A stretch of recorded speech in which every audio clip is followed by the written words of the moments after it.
As-tu déjà perdu le contrôle des entêtes et des pieds de page dans Word? Malgré tous tes efforts, tu n'arrivais pas à obtenir le résultat que tu souhaitais et tu t'es découragé? Mais imagine-toi maintenant comprendre parfaitement le fonctionnement des entêtes et des pieds de page et prendre plaisir à les créer avec créativité et les voir même t'obéir à la perfection.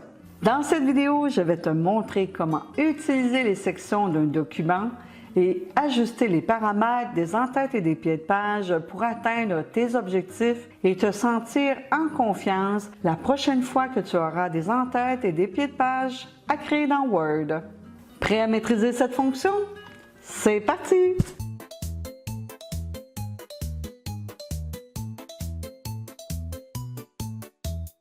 Si tu veux en apprendre davantage sur les entêtes et les pieds de page et t'exercer pour devenir meilleur, procure-toi mon guide Word et la mise en page disponible sur altitudedidactique.ca. Si tu souhaites une formation complète sur Word, procure-toi plutôt le guide Traitement des textes.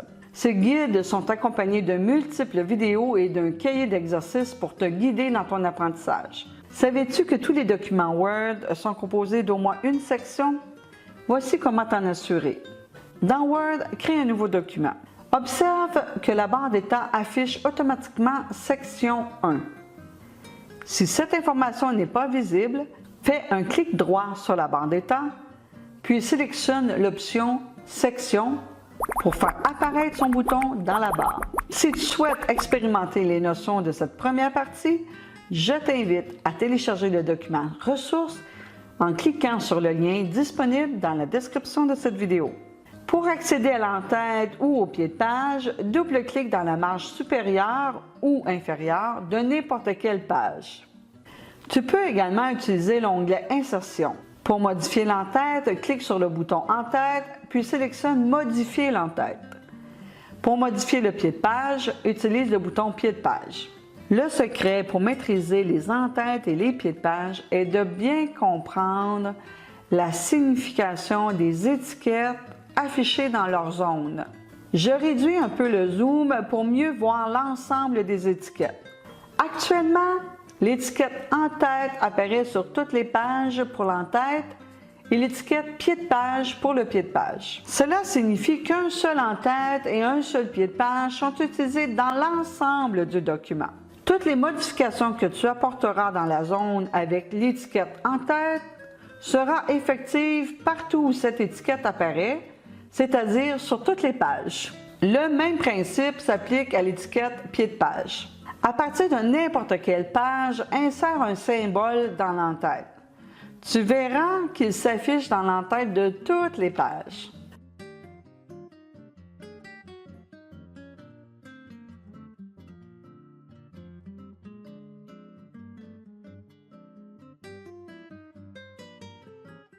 Sur une autre page, insère du texte dans le pied de page et modifie ses attributs.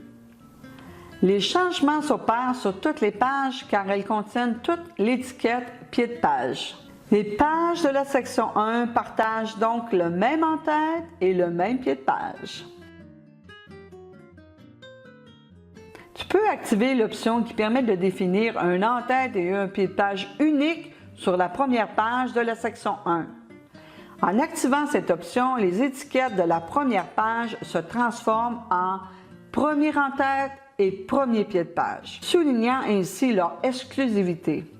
Pour ce document, tu choisis de laisser ces zones vides. Tu peux également configurer les options pour différencier le contenu des pages paires et impaires de la section 1. En activant cette option, les étiquettes changent pour refléter cette distinction. Les pages paires affichent entête de page paire et pied de page paire, tandis que les pages impaires ont des étiquettes similaires pour les identifier. Observe que le pied de page défini plus tôt se place automatiquement dans le pied de page de la page impaire.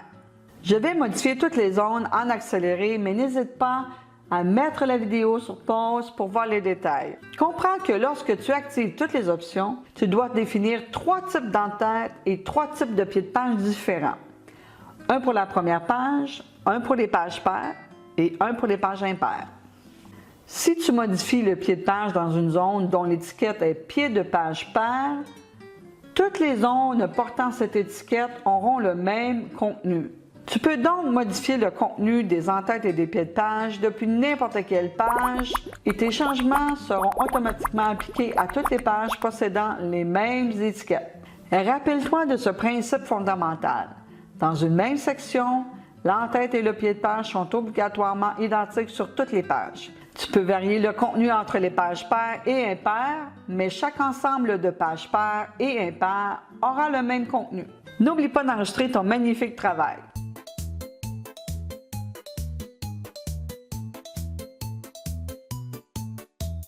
Pour maîtriser les entêtes et les pieds de page, il est essentiel de comprendre leur interaction avec les sections. Dans Word, il faut créer une section chaque fois que tu veux appliquer une mise en page différente sur des pages. Chaque section regroupe donc toutes les pages qui ont la même mise en page. Tu trouveras tous les paramètres de mise en page dans la boîte de dialogue « Mise en page ».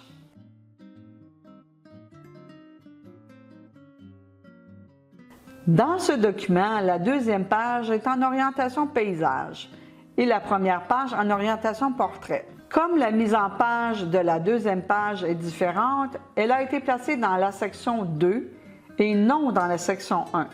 La dernière page n'étant pas en orientation paysage, elle ne peut pas être dans la section 2. Elle est donc placée dans une autre section, la section 3. Dans un document qui comporte plusieurs sections, les étiquettes des entêtes et des pieds de page indiquent le numéro de la section de la page où tu te trouves. Si tu ne fais rien, le contenu des entêtes et des pieds de page se répétera automatiquement dans toutes les sections. Par exemple, les étiquettes en-tête section 1, en-tête section 2, en-tête section 3 ont le même contenu et c'est aussi vrai pour les pieds de page. D'ailleurs, l'étiquette identique au précédent affichée dans ces zones signale le lien. Dans ce document, le pied de page de la section 1 ne convient pas pour la section 2 car la position du taquet de tabulation doit être différente. Comme les pieds de page appartiennent à deux sections distinctes, Word te permet de rompre la répétition du pied de page. Cependant, avant de modifier un en-tête ou un pied de page, vérifie bien les liens avec la section précédente et la section suivante. C'est facile d'oublier de vérifier le lien avec la section suivante et cela cause parfois des problèmes. Dans cet exemple, le pied de page de la section 2 doit être différent de celui de la section 1 et de la section 3. Pour rompre le lien entre la section 2 et la section 1, place-toi dans le pied de page de la section 2, puis désactive le bouton lié au précédent. L'étiquette identique au précédent disparaît, signalant ainsi l'absence du lien. Retenez que la liaison est toujours rompue entre une section et celle qui précède. Ainsi, pour rompre le lien entre la section 2 et la section 3, rends-toi dans le pied de page de la section 3 et désactive le bouton lié au précédent. Note que l'étiquette identique au précédent disparaît. Tu peux conserver le lien pour l'entête tout en rompant celui du pied de page, car ces zones sont indépendantes. Maintenant que les liens sont correctement configurés, tu peux modifier le pied de page de la section 2 sans influencer ceux de la section précédente ou de la section suivante.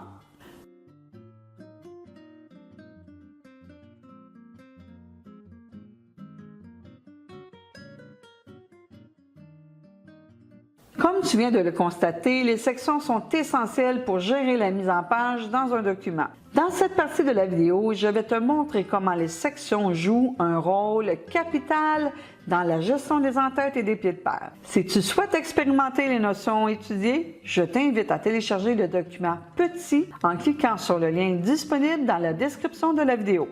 Voici le modèle à suivre. Remarque que l'entête et le pied de page des pages paires sont tous différents et ceux des pages impaires aussi. Il est impossible d'obtenir ce résultat avec une seule section.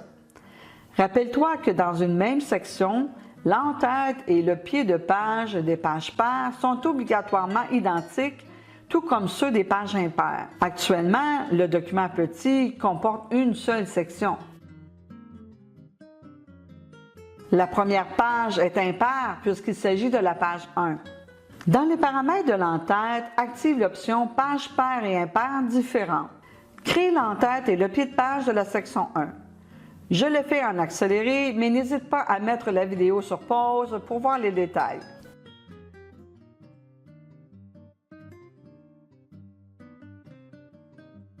Observe que la page 3, c'est-à-dire la prochaine page impaire, affiche le même contenu. Or, selon le modèle à suivre, ce contenu doit être différent. Les pages 1 et 3 ne peuvent donc pas se trouver dans la même section.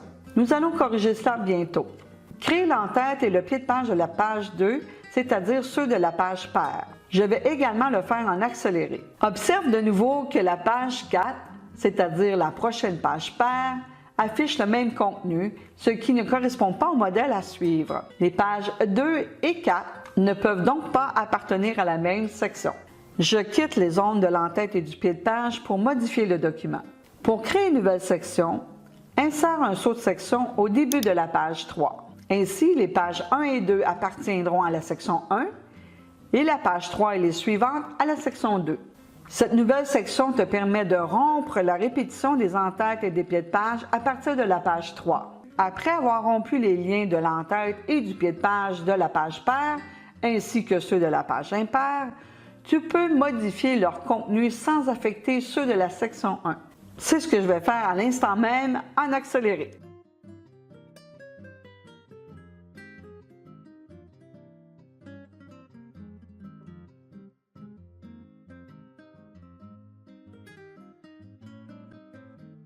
En observant les entêtes et les pieds de page des pages 5 et 6, crois-tu que ces pages doivent faire partie d'une nouvelle section? Si tu as répondu oui, tu as raison. Au début de la page 5, insère un saut de section pour créer la section 3.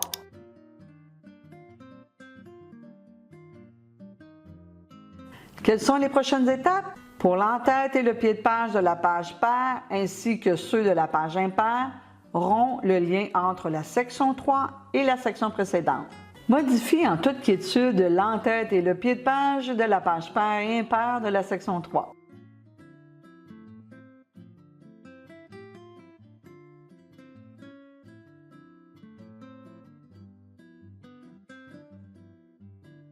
N'oublie pas d'enregistrer ton magnifique travail.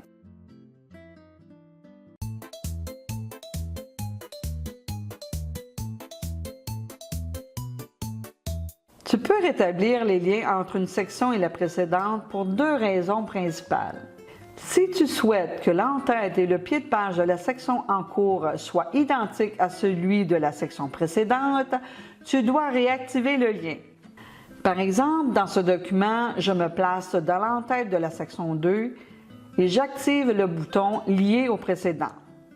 En confirmant, le contenu de l'entête de la section 1 réapparaît automatiquement dans la section 2, rétablissant ainsi le lien entre les deux sections. Tu peux aussi rétablir le lien pour utiliser l'entête ou le pied de page de la section précédente comme modèle. Par exemple, dans ce document, je me place dans le pied de page de la section 2 et je rétablis le lien avec la section précédente pour répéter son contenu.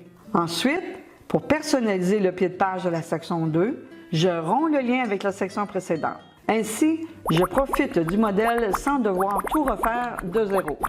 C'est vraiment efficace. Dans cette vidéo, tu as découvert deux outils essentiels pour garder le contrôle sur les entêtes et les pieds de page dans un document.